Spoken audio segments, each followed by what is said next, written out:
We've got some fresh new young talent doing some things that I know you haven't heard before. 1, 2, 3, listen.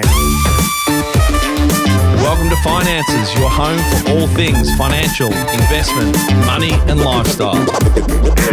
Hosted and curated by the very talented team of certified financial planners and Burke Financial Partners. Delta, you're joining me today, because you take it in turns, but Ben's not here because he's waiting on baby number one arriving. We're just talking about... the anticipation. Yeah, and I don't think any of us have got the date right. We had a little bit of a running quiz in the office, and no one's got it right. I think we're overdue by now about a week. Yeah, that's all right.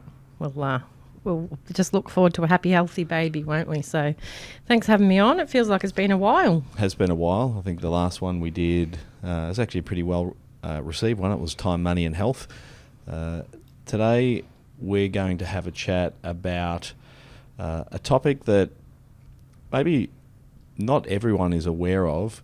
I had a meeting with, I won't name who it was, but a person in the AMP circles talking about what's happened over the course of the last couple of years with advice reform, and a lot of people that have previously had an advisor have found themselves essentially orphaned without access to advice, and some of them might not know they're orphaned. Some of them may actually know they're orphaned. Some may have actually gone and found themselves another advisor.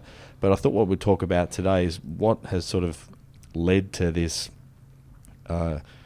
orphan client situation in Australia, but also what people can do that find themselves in that situation. Yeah, so I think if we, a little bit of history would be around declining advisor numbers, and that's based on a few different things. One of those being the education and hurdle requirements for existing advisors in the profession around having a tertiary degree, the FASEA exam and so on. And I suppose the flip side is the cost to provide advice continues to increase. So that has meant there's been an exit of a large number of advisors, and there's also less licensees. Therefore, there are less of us to take care of clients. Therefore, we've ended up with a situation where we have these orphans, so to speak. Amy did a little bit of research for us before we jumped on, and she found a couple of articles for us. One of them is from Financial Newswire by Mike Taylor, dated 31st of January this year, 2023, and titled Advice Orphan Clients, a Sad Indictment. I might just read the first couple of paragraphs because it probably is to your point. It's a sad indictment that many orphan financial advice customers are now sitting in products without access to much needed professional financial advice because of the self-interest exhibited by lobby groups, including industry funds. Oh, he's gone pretty hard straight up. That is the assessment of long-experienced financial planning business broker Paul Tynan, who claimed that Royal Commission into misconduct in the banking, superannuation and financial service industry had failed to understand the role of commission-based remuneration. Now, I think there's a lot of angst. There had been a lot of angst out there in the industry for the last couple of years with this, with a lot of the reform. I think we as a business have been totally on board with the need to move to a professional, service-oriented offering that wasn't necessarily based around commission. However, I think we would have to agree in some part with maybe what they're implying in this article, that there's been potentially a bit of an overreach, and that overreach in compliance and requirements has pushed costs up, as you mentioned, and it actually has led to a number of the big players in the industry, them being National Australia Bank Financial Planning, ANZ, I think it's all of the banks. Yeah. Yep, Commonwealth Bank. So a lot of their platforms, so NAB had MLC Master Key, ANZ had OnePath, Commonwealth Bank had Colonial First State, Westpac had BT platforms, ANZ had Zurich. There were, some of the ANZ practices had gone over to Zurich, but a number of those banks that actually decided, listen, the cost to actually deliver advice is far too much. So they can't make $1 out of it. And so they exited. And that's brought about an outcome which is the exact opposite of what was intended, whereby more consumers could receive good quality advice. I think the aim was to provide more advice to more Australians, and it's actually had the complete opposite effect. Exactly. The cost to provide the advice has continued to rise. As you touched on, a number of providers have exited the advice industry. Therefore, there's less advisors to provide that advice, so less Australians can get access to advice. Now, I'm just looking while I'm talking. You might fill the void while I'm looking this up about how many Australians actually seek advice. Do you know off the top of your head? I recall a statistic where it's something like 1 in 8 Australians are advised, and the balance are obviously unadvised. I can't recall the study off the top of my head, but there's also some really good research around outcomes for advised Australians versus unadvised. And whilst they are tangible financial benefits, there are also lots of other benefits, and that's around confidence in decision making, being certain around their financial future, and so on. So for anyone that's out there that is potentially unadvised at the moment and thinking, well, why would I reach out for advice? I'll see if I can find that study and perhaps we can link it into notes. Yeah. So I've just from ASIC, this is 2019. Research found that 27% of Australians had received financial advice in the past, and that 12% of Australians received advice in the past 12 months. But even with those statistics, like that's somewhere between the 1 in 8 and sort of 1 in 4.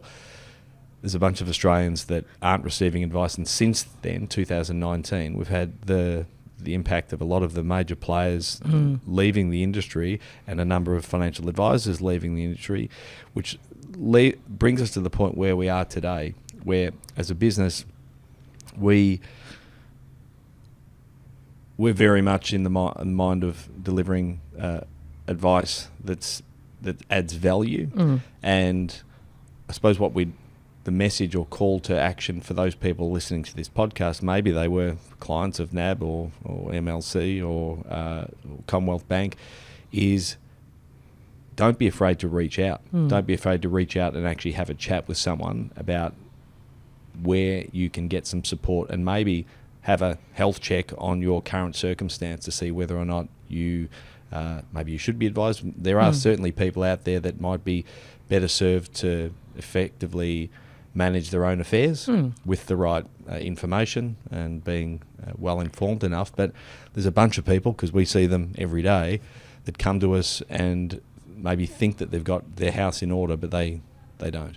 Yeah, look, I think depending on your own set of circumstances, perhaps you're at a stage of life where things are fairly simple. You don't have a lot of complexity or levers and things that need changing and adjustment.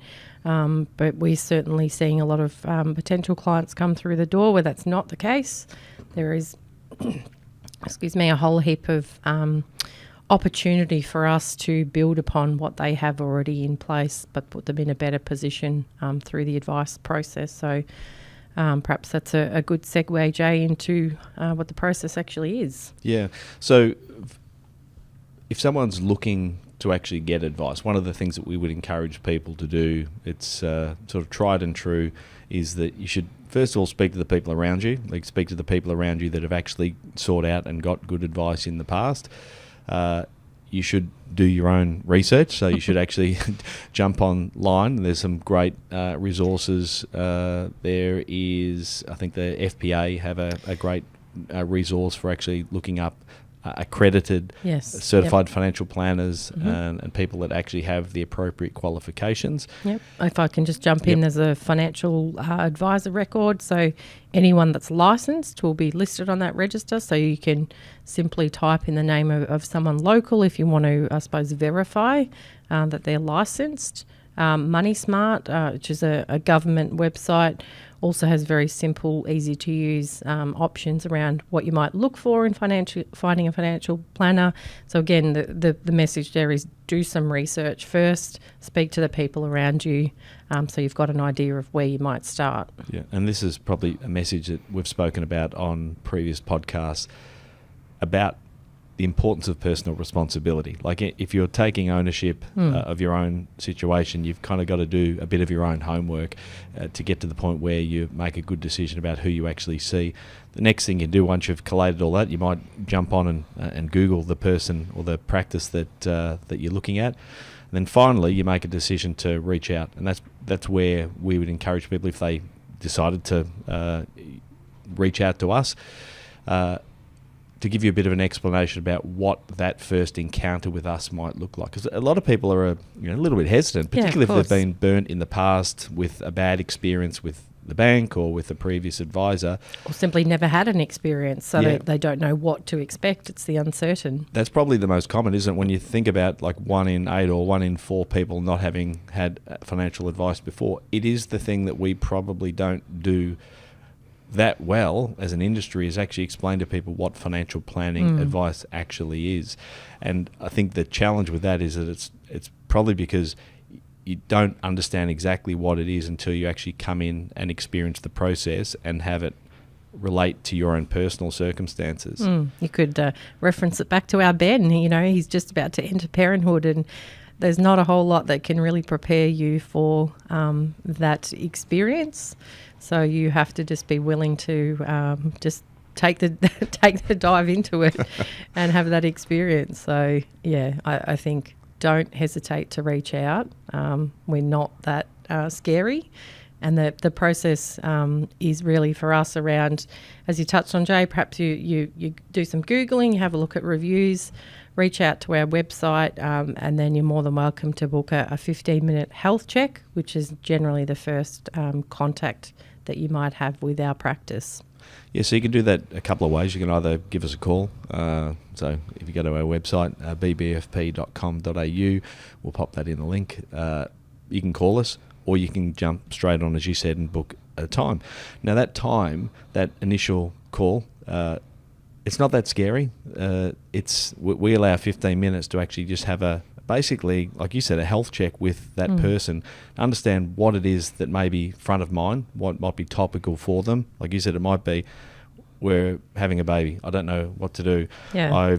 I've got a superannuation policy that I used to have with the Commonwealth Bank, and I've got no one to talk to about it.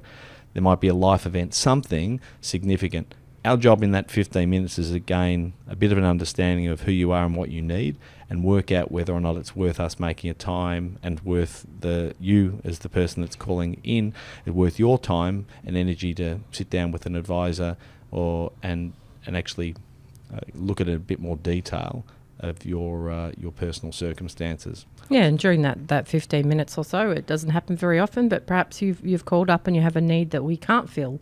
You actually require another professional service. So, we could point you in the right direction in that respect also. So let's assume we have that 15-minute conversation, Delta. We talk through a couple of your financial needs, and we agree that it's worthwhile sitting down and having some time. What happens next? Yep. So you'll come in and we'll have that initial meeting. Generally, we'll ask you to do a little bit of homework in advance of that meeting, just formulate some of your current information, maybe collect some statements and things, whatever might be relevant to your situation, so that we can have some preparation in advance of our meeting. We like to think we're pretty approachable, so it's a fairly casual meeting where we do a bit more of a deep dive into the things that you have said have motivated you to come in, and where we might be able to assist you. So it expands on that sort of 15-minute health check that we have initially. I think we have and I'm not sure whether we can actually put this in the notes or not. I'm sure we can, but just outlining what that process is. Essentially, we're looking at people's sort of immediate, medium and long-term goals, and trying to help them fill the gaps with the goals or objectives that maybe they haven't thought about. And then we take an opportunity to actually go through all of the areas of people's financial circumstances. I know you like the analogy of the jigsaw puzzle, which is the one that we use. Our life is made up of a multitude of interrelated pieces, whether it be our income, our cash flow, our taxation, our assets, our liabilities, insurances, estate planning. They're all It's very wide-ranging. Yeah. They're all very interrelated. So that initial meeting for us is an opportunity to understand each of those pieces, and at the end conclude with the areas that we think we could add some value formally in terms of advice. Yeah, I think from a client experience, generally when we're wrapping up the meeting and we're trying to get some feedback around, the discussion and the relevance for them, it's often the comment that the breadth of our discussion is more than potentially what the clients anticipated. So as you've just mentioned, a whole different number of areas, including things like estate planning, which potentially clients are not aware that we would address. So we want to make sure their whole financial life is taken care of. We're generally not just focused on one specific area. It's interesting because when people come with an individual need, and it might be consolidate multiple supers. It might be I've received a lump sum that I want to invest. As you start to step back a little bit, you start to appreciate just how interrelated things like your superannuation or your investments are to your cash flow and your taxation and your plans of how you'd like those assets to move to the people you love in the event that you weren't here. So everything is very connected, and that, to your point, is the reason why a lot of people leave that initial meeting and maybe feeling, let's say, overwhelmed, but there is a lot to cover in what we normally allow a couple of hours. But I'd say the majority of people leaves feeling as though they've had a fantastic discussion that's opened their eyes to areas that, at worst, they can take themselves and run with and make some informed choices themselves about areas of their life that they might like to improve on, whether it be cash flow budgeting or being more attentive to things like their superannuation or the need to have current wills and powers of attorney.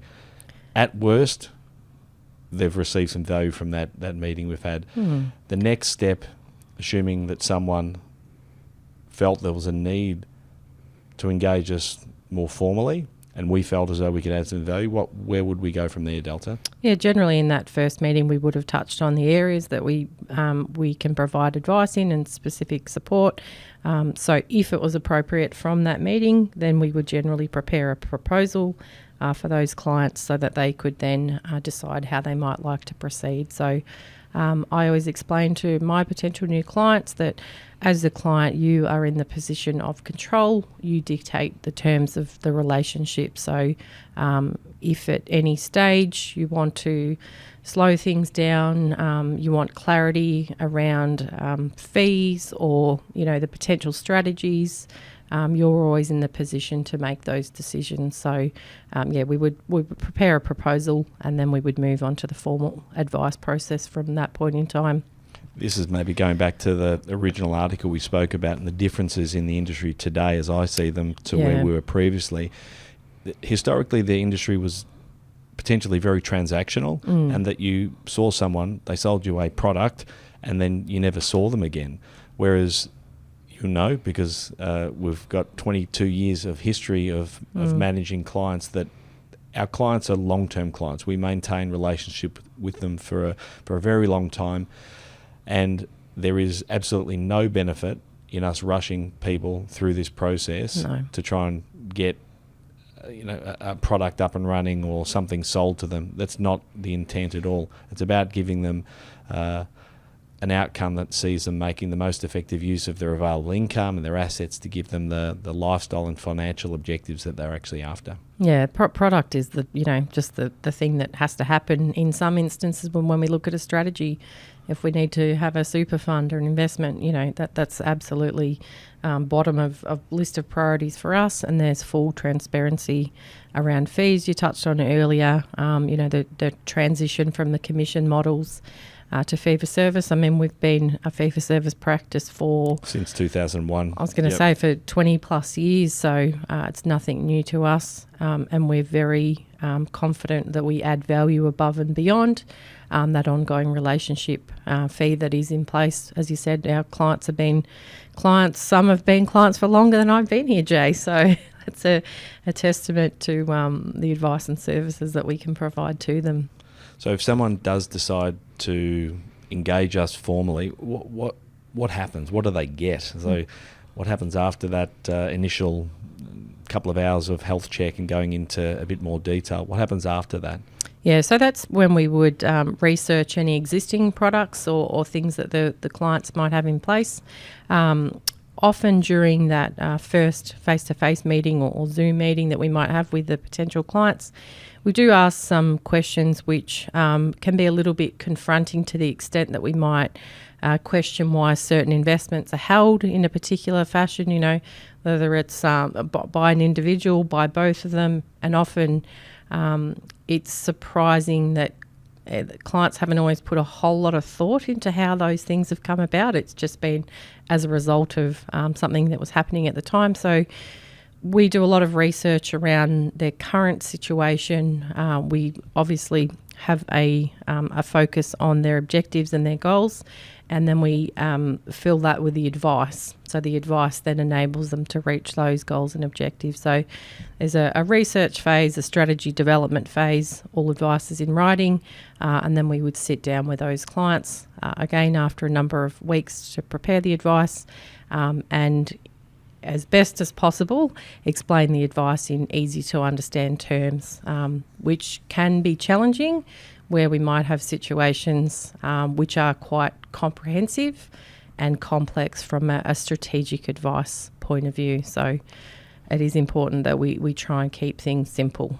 And it's funny when you say we're trying to keep things simple, but we try to keep things simple in what is a complicated environment. And I think that's one of the, if there's something that's a little bit shocking to people when they start to think about their own circumstances, it is that there is some complexity to it. And a lot of the time, when we're all maybe pressed for time and we've got less time probably than we ever have, we want things done yesterday. Yeah. This is a process that we don't want to rush, that we want to make sure that we get the right outcome.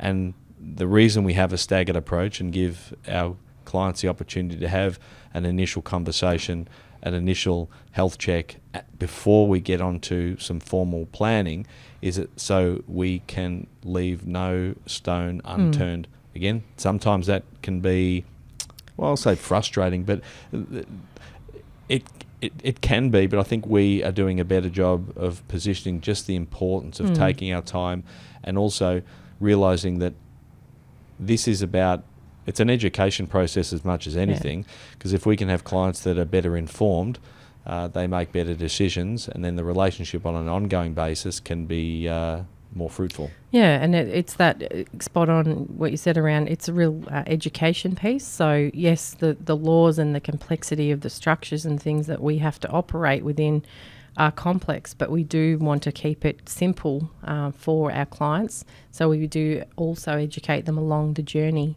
And again, just touching on a point that you made there, sometimes in those initial discussions, let's say you have a couple, or they might come in and they both, you know, sort of articulate their goals and potentially they're conflicting. So they might actually need some time to make some decisions first before we're in a position to really provide that formal advice. So even that process can be, you know, really good if you've got a couple and they can't quite agree on what the future might look like. So they might need a bit more time.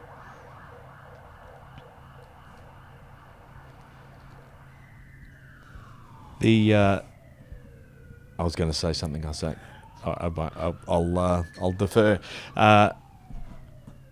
Lost my train of thought now, Delta. Yeah, so sorry. I suppose we're at a point in time, Jay, where we've prepared the advice, we've presented it to the client, and then within our practice, our preference is that we implement that advice. So we make sure that everything that we have recommended actually happens and is implemented correctly. So yeah, that's part of the process too. Maybe the thing that is also unknown to those people that haven't sought advice before is that we're talking about the advisors and having a phone call with an advisor, and then sitting down with an advisor, and then having an advisor prepare a financial plan for them.